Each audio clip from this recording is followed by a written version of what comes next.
Business and Bourbon.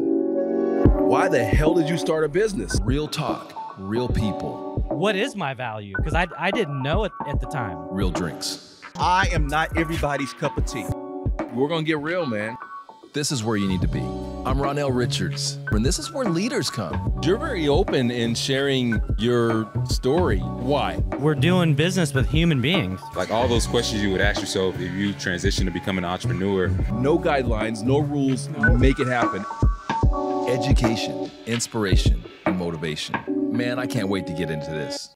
Welcome back to Business and Bourbon. I am your host, Ronnell Richards, the founder of Business and Bourbon. And yeah, we are here live. Well, kind of live. I mean, not so live to you, but live for me. And the Channel Partners Conference here in Las Vegas at the lovely Venetian. We've got the dopest penthouse suite you've ever seen. So we're in the penthouse suite. It's pretty nice, right? Very nice. And we've business and bourboned it out. And first of all, you saying that it's really nice means a lot to me because you are like my go-to guru when it comes to marketing and events specifically. You know everything. You've done it all. So we haven't done anything new here. We're just kind of like following in Joe's footsteps. Oh, well, thank you. Right? But this is really nice, really great. Thank you.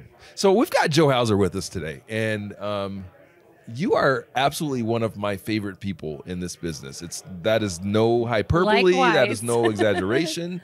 I mean that sincerely. And so when I saw that you were going to sit down with us, I was really excited to have this conversation because you have such depth of experience and I think so much to give and share that maybe a lot of people know. They know you from, your career as like this amazing marketer that's at every event and putting on great events at the big events like this one, but maybe not everyone knows your story, and that's what Business and Bourbon is about. It's about knowing the people, not the business. Because if you're here, like you're already successful. Like this is it. By the way, this is your crowning achievement. Everything that you've done, as successful as you are, this is it. This is the pinnacle. I'm updating the resume as soon as I get back to my room. And you realize it's all downhill from here. Like this is it. All right. Oh. So first, let's just start. I've kind of talked a little bit already about what it is that you do, but I want to let you, just so we can set the table, tell people what it is that you've been doing with your life and your career first. Then we're going to get into your life. Okay, yeah, we'll talk about my career first. So the past several years, I've been at a couple different companies and running channel marketing programs, strategy, events. Yep. So I best. really, do what I can to really engage our partners. So I before I worked in channel, I actually did direct, and my goal there was always to help my salespeople. Same thing here, right? My partners are my salespeople. So I want to do anything to help them be successful. Yeah. So I want them obviously to sell the product that I'm repping, but more importantly, I want to help them be successful in every way. So whether it's through, offering them some webinars, some training, offering them just some, great information. Obviously, that's why I've engaged you a lot in different things, because I know they can learn a lot from you. And so I want to bring them the right materials, the right people to really help them be successful. And I want to have a lot of fun with them too. Yeah. Well, they can learn a little bit from me, Yeah. a little bit. But what I heard in that, and what I hope that people take from that, is your intention and your focus on the outcomes of the people that you serve. So Absolutely. A lot of times in whatever the job is, it could be marketing, it could be project management. People get so focused on their widget and what it is that they're, responsible for, that they forget about the people that they serve and their success. And so that's what I loved about what you said. You're focused on how does that salesperson, how does that partner have success? And then you do your job in a way to make them successful. Absolutely. Right? Absolutely. You're saying it better than I can. Right. But I mean, that's always been my goal. And, I actually started in sales years and Did you really? years ago. Oh, I didn't know this. I'm not a great salesperson. I'm going to be honest. I'm not great at selling widgets. Yeah. I'm much more of a relationship person. So when I moved to marketing, it still could be considered, selling widgets.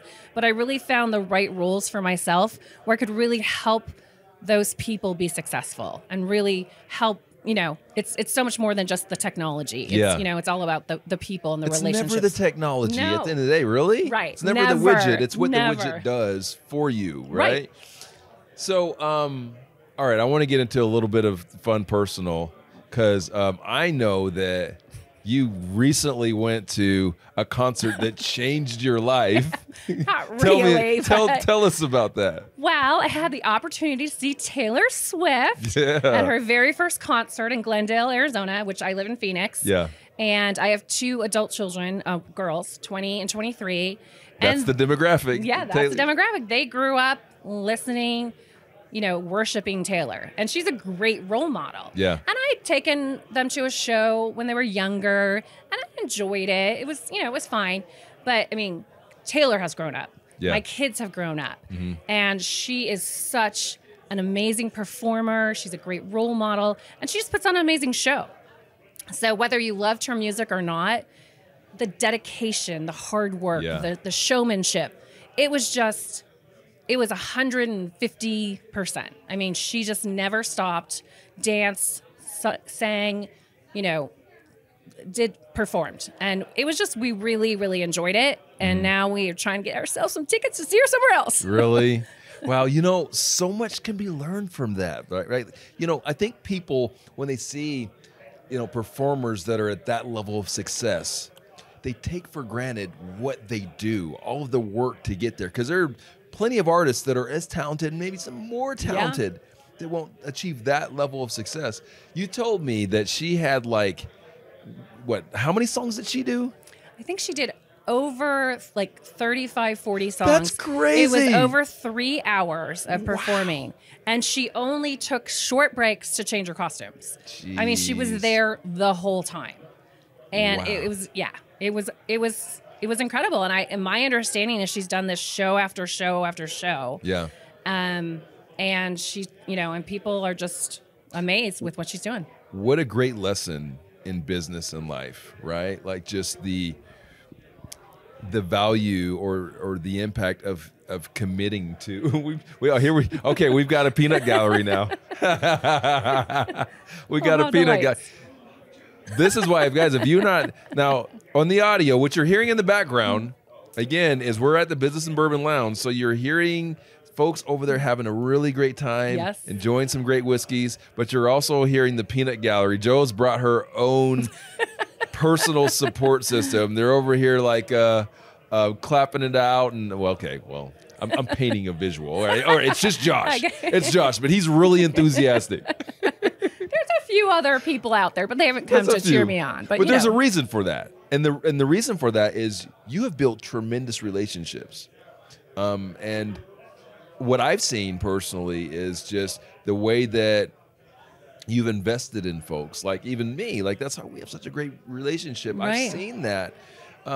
So where does that come from? Like, where did you learn that? Where did it start? I mean, I honestly think it's just something that's innate to me. Like I've always really just been I care about people. I want quality, not quantity. And I've just, business is the same as personal to me. And like you said, technology is technology. I don't really geek out over technology. I'm going to be honest. No. I but so I mean, I can talk the talk when I need to, but I like learning about people. I like knowing about their whole lives. I mean, I love, learning about people's kids, learning about their backgrounds, learning about, and making those friendships. Yeah. And so, we see them at business events, we see them at social events, and we keep in touch, through social media, through email, through text. And, it's just really important to me. And my group isn't huge. It's relatively small. I haven't been in the channel about 5 years, so not that long. I mean, I've been in marketing 25 years, but I've only been in the channel for 5 years. But it's a perfect spot for me because that's what I value. Because of the relationship parts Because of the relationship parts. And because it's more fun, let's face it. It is. It's more fun. Well, you are the first. Let me think about this before I say it. No. Yeah. You're the first leader in marketing that I've had, specifically channel marketing that I've had on the platform. And so I want to ask you about the kind of the state of the channel. Your opinion on marketing and how, because there's a lot of, like you alluded to, there's a lot of marketing, there's a lot of money that's being spent and all that. What do you think sets marketers up for success in the channel. What have you done to be so successful? I mean, I don't want to like keep beating a dead horse, but I do really think it's people, it's relationships, it's enjoying each other, it's having fun together. Yeah. I mean, it is hard to break through. It is really hard to get to that quantity of partners that are out there. Yeah. So I think it's really important to focus on the quality, focus on the right folks who can partner with you, who want to have that relationship with you in business and personal. And, when they have an opportunity to sell the product that, that you're representing at that point, they'll turn. Why would they turn to someone else? If they have a customer who needs contact center, they're going to come to LiveVox because that's where I'm at. And they have that relationship with me. If I was somewhere else, same thing, but because we've made that relationship with those right people. Mm-hmm. So when you're executing an event, like, do you have kind of like, I don't know, your 10 commandments or your 2 commandments, your 3, but just kind of like a philosophy that you follow in terms of how to make that impact or how to build those relationships? Absolutely. I mean, I think you do have to stand out. I mean, events, especially big events like channel partners, you are dealing with quantity. Yeah. There's so many people here, 5,000 partners. There's so many people here. You've got to be able to handle that quantity of people and really stand out and make an impact before you can get to that relationship. But you've got to get the hook out there. You've got to get them to come into your booth or come to your session. Mm-hmm. So you've got to be relevant. You've got to be interesting to them, what they like to do. Mm-hmm. I mean, Business and Bourbon, obviously, this, our demographics.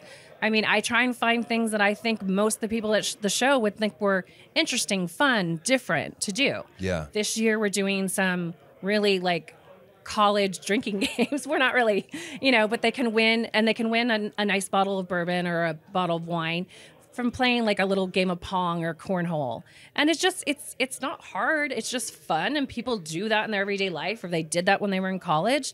So they're excited. I want to come in and play that. Yeah. And while they're doing it, we're talking to them. We're meeting them. We're getting to know them. I mean, I always ask where they're from. I don't really, I don't ask what they do, who they work for. Yeah. Where are you from? I know. That's so tired, right? Where are you from? Yeah. Mm-hmm. Did you like that? And especially people, especially with the beer pong, college days. I'm like, where'd you go to college? What do we have in common?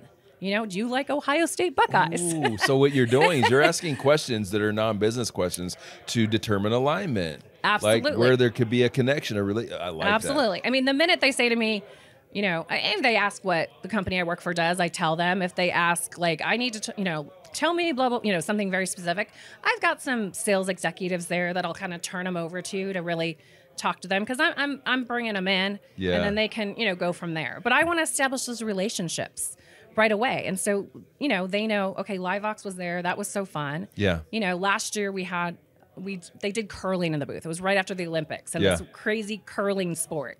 And people just thought it was so random, but so cool and unique, and I'm going to come do that. Yeah. So you just kind of try and find something that's going to break out of the crowd and get their attention. Love it.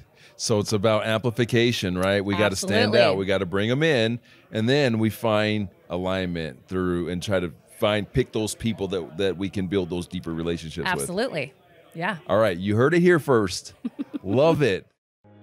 Business and Bourbon listeners, are you passionate about craft beer, cider, or spirits? You ever thought about turning that passion into a career or business? Listen, guys, I am so excited to tell you about South Puget Sound Community College's Craft Beverage Business Management Program. You see, SPSCC's Craft Beverage Business Management Program is designed to provide you with the skills and knowledge you need to succeed in one of the fastest growing sectors in business. So whether you're looking to start your own craft brewery, cidery, or distillery, or you want to work in marketing, sales, or management in the craft beverage industry, SPSCC's Craft Beverage Business Management Program is the perfect choice for you. With a curriculum that includes courses on beverage production, distribution, and marketing, you'll learn the ins and outs of the craft beverage industry from some experienced professionals. Plus, you'll have the opportunity to network with industry leaders and gain valuable hands-on experience through internships and field trips. But check this out, that's not all. With SPSCC's Craft Beverage Business Management Program, you'll also have access to state-of-the-art facilities and equipment, including a beautiful pilot brewery, cidery, and distillery. You'll learn the latest techniques and technologies for brewing, fermenting, and distilling, which will give you a competitive edge in the job market. So whether you're new to the workforce, have experience in the industry, or just looking to scratch that entrepreneurial itch, SPSCC's program could be a great fit for you. SPSCC offers options that are super flexible for education. So if you're passionate about craft beer, cider, or spirits, and want to turn that passion into a career, visit spscc.edu/brewing. Do that today and learn more about SPSCC's Craft Beverage Business Management Program. Okay, business is great, and I love talking business. You know I'm passionate about that. You know how passionate I am about business. You are passionate. But much like you, I really care about the person behind the business and making sure that I connect with people that I really dig, and from a business way and from a business standpoint and beyond. And one of the things that I know about you, but I don't know how many people know because you're not like publicizing this, is just kind of your story and some of what you've been through, over the last just over a decade. Yeah. Would you feel comfortable sharing some of that? Absolutely. No, yeah, absolutely. So, just kind of on the business background, I started actually what is now Lumen, but at CenturyLink, it was US West at the time, in sales, went into marketing the same year I got married, had 2 children. And, he also was in sales, and he traveled a ton and with the kids a lot. He did pass away in 2011. It was an accident, totally unexpected, 42 years old, super healthy, great guy. But, these things happen. And me as a mother, now the sole provider, I didn't have a choice to like not keep going and not stay positive and not just keep going and be there for my kids. But I had to continue my professional life as well. My friendships, my relationships, that's really what got me through. We had an amazing, we still do, friend group, and they came out in droves, and they were there for me. His clients, talk about building relationships. Oh my gosh, I'm getting teary-eyed. I know too. I'm still friends with his boss, his 2 best clients. I mean, we see them, we travel with them. They come out every year for a golf tournament. So he was really into making those relationships too. So that's just, probably what made us a good couple. And then continuing that, having them there for our support as well was just, I don't think I could have done it. Not that I had a choice, but having them there with me made it possible. That's so exemplary that, I think when people think about sales, they think about, the salesperson that sells something and just moves on to the next and doesn't really build a relationship. And that's so powerful when you tell me that his clients were there for you. Wow, that doesn't happen if he didn't invest in those relationships the same way that you do now. Right. And I've, again, witnessed this personally. Yeah, but I mean, I think about our friends, client, our relationships we have in the business world right now, and I would be that same person for them. And that's just, I mean, and I'm not, my colleagues were there as well, but it was really his business clients that flew out to Phoenix, that, they, took us on trips. They, just continued to be there for us in any way they could. And it was unbelievable. And then we had a group of friends that were there for us as well. But it was really remarkable to see, who, his colleagues, clients. It's bigger than business, right? Way bigger than business. Yeah. And my kids called some of them, Uncle Mike and Aunt Meg. It was my husband's boss. Yeah. That's who these people are, Yeah. And we still exchange Christmas cards and follow each other on social media. And when we're in the city they're in, because none of them, live locally. We're in Denver, we go see Uncle Mike. When we're in, California, we go see his client Kenny, and it's, and they've come out every year for a golf tournament. So that's seeing them in person has continued that. And I mean, it's been invaluable for my children to have, and those role models as well. Yeah. So you went through what is unimaginable for most people. And then you got hit with another blow. True. Can we talk about that? And these, I try not to tell people all these stories in one. Never on the first date. Yeah. Well, for us, it's not the first I date. know. For you guys Season, watching and a listening. year and a half after my husband passed away, I was diagnosed with breast cancer. Totally, again, unexpected. I mean, some theories that all that stress, causes. Yeah. But I was actually, pretty healthy. I was active. I'd been through a lot, but I, continued to, practice healthy habits. And, I wasn't supposed to get breast cancer. Who is, though? You know? I mean, no, this can't happen. And again, it was, we're talking about his clients. When I went in for my surgery, I sent, my girls were 8 and 12 when Gary passed. Mm-hmm. So they're like 9.5, 13, 14. So I'm having surgery. I sent them to California, not to stay with my family, to stay with his client. And he married and has two kids, not the same, similar in ages, a boy and a girl. And I would, because everyone's calling, what can I do? I'm like, I don't want the kids to be here when I'm recovering from surgery. I'm going to fly them out. I bought them plane tickets, send them over. I'm going to rent a house on the beach. We're going to have a vacation with your kids. That kind of thing. Client. This is his client who did this for me. Mm-hmm. And so just get the kids away. And then they came back. It ended up being, a challenging 6 months. I'm not going to lie. Yeah. But, I never thought I wasn't, not going to make it. I knew that wasn't an option. Yeah. So I just kept be there going. For the girls. Did what I could. And, thank goodness I did work for a wonderful company. Well, I won't even say company. I will say it's who you work for and with. Yeah. Because you can, I worked for a really large company, but the people I worked with, who are now on the channel, by the way, they supported me 100%. They were like, whatever you need. I went back to work. I went on leave, but I went back to work because I was bored, because I was at home and, I was going through chemo and I didn't have any hair. Mm-hmm. I wasn't going to go in the office, but I can check email and I can be on calls and I can, I didn't have anything to do. So I went back to work, Yeah. What do you do? There's an overwhelming theme that I'm taking from your story, and it's just, I understand why you believe in relationships the way that you do. You've seen the power of it. You've experienced the power of it. This overwhelming thing, in all that you were, the challenges that you and your family are going through, people that were there for you, and I'm sure their family were there for you as well, but you had people that weren't family. No. They're people you did business with. Mm-hmm. And it's just such a testament to what you and Gary did and what you continue to do in building these great relationships in business. This is something I talk about a lot with people, just how to build a successful career. And you build a career through building deeper relationships. But this is way bigger than that. Yeah. How many of you guys can say that out there? Something happens to you, how many of your clients are showing up for you? How many of your colleagues are showing up for you?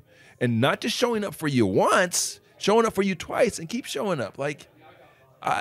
Not a lot of people, especially in this, I really feel this way in this world, right? And not a lot of people can say that because things have become so transactional. Yeah. Our relationships have become transactional. What do I get? What's in it for me? Mm-hmm. So thank you so much for sharing your story, only because I know that so many people will benefit from it. But it's your story. What do you want people to take from your story? Sucks to be me. No, just I don't want to. Just kidding. Your story. That's one thing. I when the cancer thing, I didn't want anyone to know I had cancer because I didn't want anyone to feel sorry for me. I didn't want people to feel bad for me because, and I've always told my kids this: for everyone, for anyone who has it better than you, or you think you have it bad, whether it's financially, romantically, socially, whatever's going on with your life, there's always hundreds of people who have it worse. Yeah. And sometimes people's, conflicts or problems aren't as, apparent, my husband died. Like it was very apparent. Like we had that support, that, overwhelming support. But sometimes, people are going through things, they're battling things, and they don't share them, And I think it is really important. I think we're getting a lot better at this, just in this world, but definitely, in this environment, to not be afraid to share when you're struggling, even if it's kind of a private struggle. Yeah. And let people be there for you. Yeah. And it's just, we had a lot of benefit that we had all those people for us. They knew what we were going through, and they showed up, 100%. But not everyone has that luxury. And I really was grateful. Yeah, but you created that. People want to show up for you. If you're someone who they feel would show up for them, right? You've invested in them. You've built those relationships. Yeah. Because if you didn't do that, they're not showing up for you. Definitely agree. Yeah. This was awesome. And again, thank you so much for sharing your story. And this is what it's about. I've never had an opportunity to do this. I mean, once in a while, one-on-one with someone, I'll share. Yeah. But I always wonder even like who knows my story, because I don't need their help or their pity or, I don't need any of that. But if I can help someone else how to get through a hard time, and just value those relationships you have, because you don't know when you'll need those people. And it's not just when you'll need them. It's for everything that you should value those relationships. Well, and again, thank you for sharing, but it's the same. What you just said is how I view this and what we're doing in this platform. Right. And I know you very well. And of course it's not, woe is me.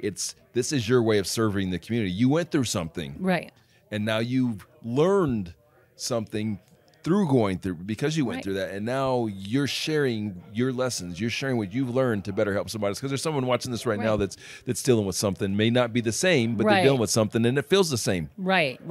And I mean, I'm so grateful to have this opportunity, because honestly, you've had me fill out a sheet, and ask some personal questions. Not too personal, but I was just like, oh, I'm going to tell Ronnell. I don't know what he knows and doesn't know, but I'm just going to write this all down. And then I'm kind of like, I don't know what we're talking about today, but I'm ready to share. And I've been ready to share, but I don't normally get a chance to reach out to people I don't know, people out there in podcast land.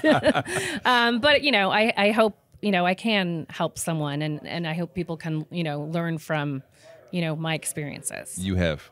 So if people want to reach out to you, they want to connect with you, what's the best way to do that? I would say LinkedIn. Okay. So it's Jo or Jo Hauser. There's a story behind that too, for another day. You guys will clearly have Jo's information in the show notes and all that as well. But this has been a pleasure, my friend. Thank you so much. Thank you for being part of this Business and Bourbon family, the Business and Bourbon Lounge. Yeah. And now you are a GOAT in the Business and Bourbon community. I'm so excited. This was great. Thank you so much, Ronnell. So we end the show the same way every time, and it is with a we out. Are you ready for this on 3? What are we doing? We're saying we out. I'm ready. You ready? On 3, 3, 2, 1. We out. Business and Bourbon was edited and produced by Glass River Media. Hey, if you like this episode, we'd love it if you rated us 5 stars on your favorite audio or video platform. If you didn't like it so much, rewind it, have another drink. I promise you it'll sound better the next time around. Hey, we'd also love it if you joined us in our community at businessandbourbon.live. Yeah, go to businessandbourbon.live and join our community for free.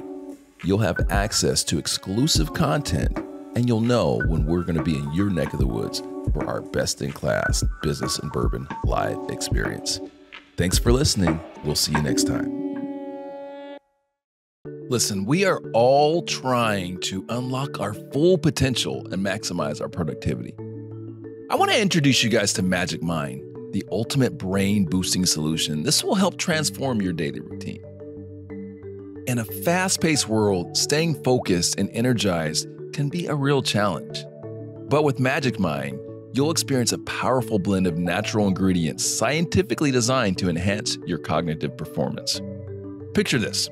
You wake up feeling refreshed, take a sip of Magic Mind, and feel an immediate surge of mental clarity and sustained energy. No jitters, no crashes, just pure focus and productivity to conquer your day. Magic Mind's premium formula combines matcha, adaptogens, nootropics, and essential nutrients to optimize your brain function, improve memory, and boost creativity. It's like having a personal productivity coach in every bottle. But that's not all. Magic Mind is also a stress buster. Say goodbye to those anxious moments and hello to a calmer, more relaxed state of mind. It's the secret weapon successful entrepreneurs, artists, and top performers rely on. So whether you're in the office, hitting the gym, or pursuing your other passions, Magic Mind will help keep you in the zone so you can unlock your true potential. So don't settle for mediocre when greatness is within your reach. Ready to upgrade your mind? Head over to magicmind.com and revolutionize your daily routine.